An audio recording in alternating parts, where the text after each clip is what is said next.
Assalamualaikum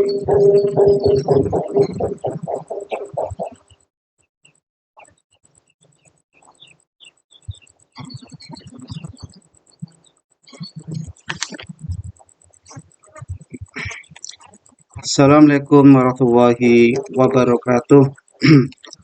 Bertemu kembali dengan pelajaran pendidikan agama Islam untuk pelajaran yang ketiga tentang Nabi Muhammad teladanku. Yang pertama akan kita bahas adalah sikap jujur Nabi Muhammad SAW. Nabi Muhammad terkenal kejujurannya. Masyarakat memberinya gelar Al-Amin, artinya dapat dipercaya. Ketika dewasa, Nabi Muhammad mulai berdagang. Beliau menjualkan dagangan Khadijah. Nabi Muhammad berdagang dengan jujur. Banyak pembeli berdatangan kepada Nabi Muhammad untuk membeli dagangan yang dibawanya.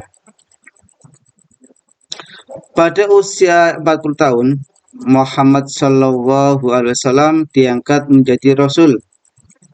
Nabi Muhammad menerima wahyu pertama di Gua Hiro pada malam tanggal 17 Ramadan.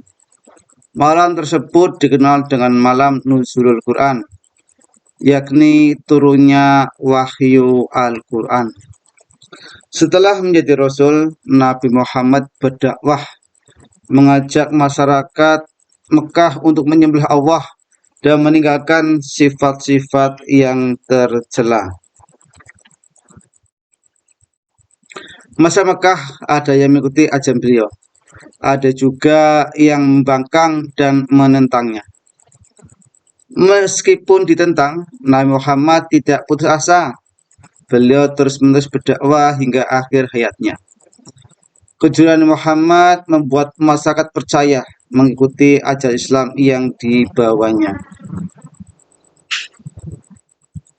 Bagaimanakah keuntungan bersifat jujur? Orang jujur hidupnya mujur. Mujur berarti selalu beruntung.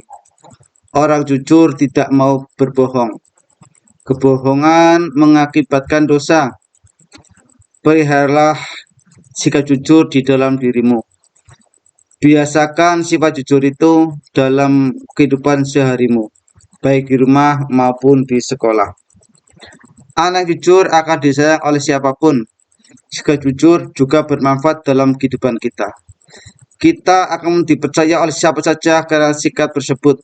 Jujur termasuk meneladani sikap Nabi Muhammad SAW. Jujur adalah lurus hati, tidak sombong. Jujur juga berarti berkata apa adanya atau teguh pendiriannya. Jujur merupakan perbuatan terpuji. Sikap jujur harus diterapkan dalam kehidupan sehari-hari. Mengapa kita harus bersikap jujur? Sikap jujur banyak manfaatnya, antara lain: pertama, dipercaya oleh orang lain. Yang kedua, mendapatkan pahala dari Allah. Yang ketiga, memberi kemanfaatan bagi sesama. Yang keempat, dilindungi Allah dari segala kejahatan. Dan yang kelima, mendapat balasan surga dari Allah Subhanahu wa Ta'ala.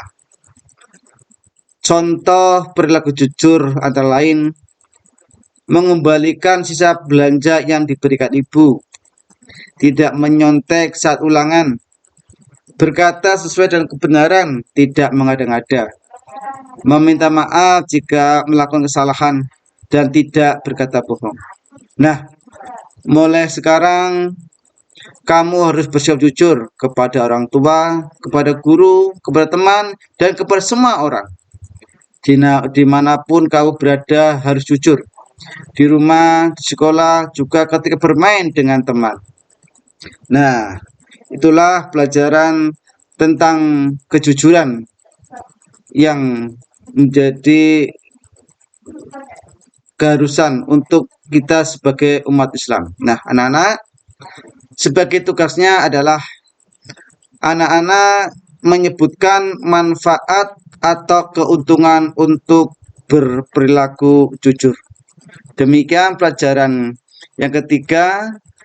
Kita akan ketemu pada pelajaran keempat. Wassalamualaikum warahmatullahi wabarakatuh.